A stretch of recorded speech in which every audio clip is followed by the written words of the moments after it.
The Renault Captur was once the most popular crossover on the European market, and for good reason. Its sleek silhouette and well-designed interior are combined with an attractive purchase price. Years later, we examine whether the first-generation Renault Captur is still worth considering. The car was introduced in 2013, riding on the wave of immense popularity of the Nissan Qashqai, which had become a sales hit a few years earlier. The Renault-Nissan alliance also wanted to offer customers an alternative to the fanciful Nissan Juke. Like the Juke, the Captur was based on the Renault Clio iV platform. In 2017, visual changes were introduced without any technical changes. The headlights were now all LED. The interior featured higher quality materials and an improved R-Link multimedia system. In 2019, its successor, the Renault Captur 2, debuted. What kind of car is it, and who is it for? The Renault is a typical representative of the B SUV segment, or urban crossover. However, it wasn't designed for more challenging terrain, as its ground clearance was increased relative to the Clio solely by fitting larger wheels. It's 17 centimeters, and there were no four-wheel drive variants. Back in 2013, the car attracted customers with its two-tone exterior and attractive cockpit color scheme. The interior, however, isn't as spacious as the Clio, though the rear seats are somewhat lacking, though the trunk is sizable. Its capacity ranges from 377 to 455 liters, depending on the rear seat configuration. The interior proves to be impractical, with a huge drawer in front of the passenger instead of a typical storage compartment. This solution has its supporters and detractors. An interesting practical feature is the removable and machine-washable seat covers. The Captur's suspension, consisting of McPherson struts and a torsion beam, is supple and comfortable, but the car isn't adept at taking corners at speed. The steering is electrically assisted. The engines aren't particularly dynamic, with the exception of the 1.3 TCE. Therefore, the Captur is a typical city car and short-distance commuting vehicle for a couple, at most with a small child or a single person. However, it's also suitable for long journeys if you don't demand too much in terms of dynamics and quietness. What engines were installed? The Renault Captur was offered with a total of 6 engine variants, but in reality, there were 4 engines with varying power outputs. The entry-level unit was the 0.9 TCE petrol engine, generating 90 horsepower, the only petrol engine with a 5-speed gearbox. The more powerful and larger unit is the 1.2 TCE, producing 118 horsepower. It was paired with a 6-speed manual or EDC automatic transmission. After the facelift, the 1.3 TCE petrol engine was introduced in 130 and 150 horsepower versions. The latter is the most dynamic in the range, propelling the Captur from 0 to 100 km per hour in 9.5 seconds with the manual and onto a top speed of 210 km per hour. The diesel range included 2 versions of the 1.5 DCI engine. The 90 horsepower version, equipped with a 5-speed gearbox, also came with the option of a 6-speed EDC automatic transmission. The 110 horsepower version was offered only with a 6-speed manual. Which engine to choose? The issue here is very simple.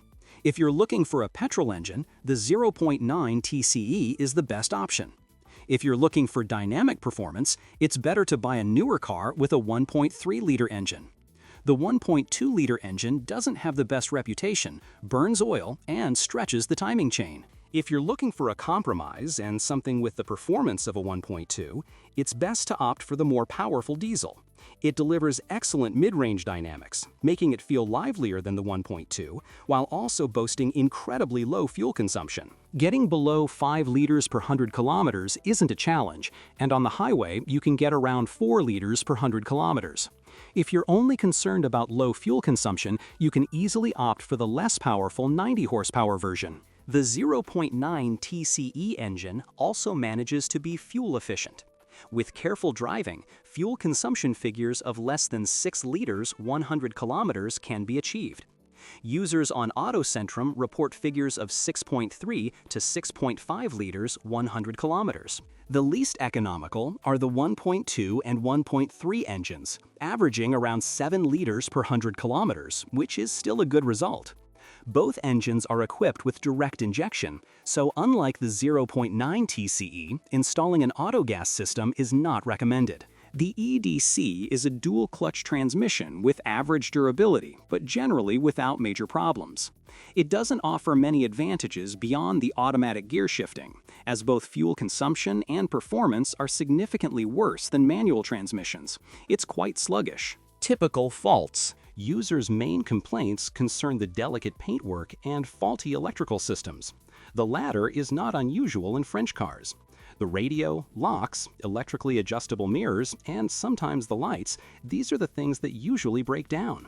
Before the facelift, the R-Link multimedia system was slow and could shut down. Paintwork, on the other hand, is easily damaged, but cars usually don't corrode. Another common complaint with the Captur is squeaking or knocking front suspension. A thorough inspection is required after approximately 100,000 kilometers. Shock absorber mounts and all bushings may need replacing. Occasionally, owners complain about the operation of the 5-speed manual gearbox. More problems can be expected with the engines. A typical problem with the 0.9-liter unit is coolant leaking from the thermostat housing. Heavily used engines may experience increased oil consumption, but not enough to warrant intervention. The 1.2's main problems include significant oil consumption, carbon buildup, and timing chain stretching. In 2023, Renault was sued by numerous customers for failing to address excessive oil consumption and oil/gasoline mixing. However, if you find a good example and maintain its oil levels, there's usually nothing wrong with this engine. Not much can be said about the newer 1.3 TCE engine, which is a derivative of the 1.2 but improved. It's worth mentioning that the engine now features a gasoline filter, GPF. One issue is gasoline getting into the oil. However, this only happens during prolonged, intensive use over short distances, as the gasoline evaporates after it warms up properly. The 1.5 DCI diesel engine has been around for many years and may or may not have bearing problems. During the Captur's production run, the problem has been virtually eliminated, affecting only those whose owners neglect regular oil changes every 10,000 kilometers. The injection system and turbocharging are more likely to be a concern, although problems typically persist up to 200,000 kilometers. The DPF filter isn't a major issue with this model, but cars driven primarily in the city should be allowed to take to the highway occasionally. Diesel is potentially the most expensive to run. Operating costs. The Renault Captur isn't expensive to maintain, quite the opposite. Spare parts are inexpensive and readily available outside of authorized garages. The shared design with the Clio only lowers operating costs. The car isn't particularly prone to breakdowns either, as the aforementioned issues usually don't entail significant costs. The car's simple design contributes to this. The typical tire size for the Captur is 205/60ths R16, which has a relatively high profile. Mid-range tires in this size cost around Euro 330 to 380. You can also find smaller sizes on 15-inch rims or larger 205/55ths R17 tires at a much higher price, around Euro 400 to 450 each.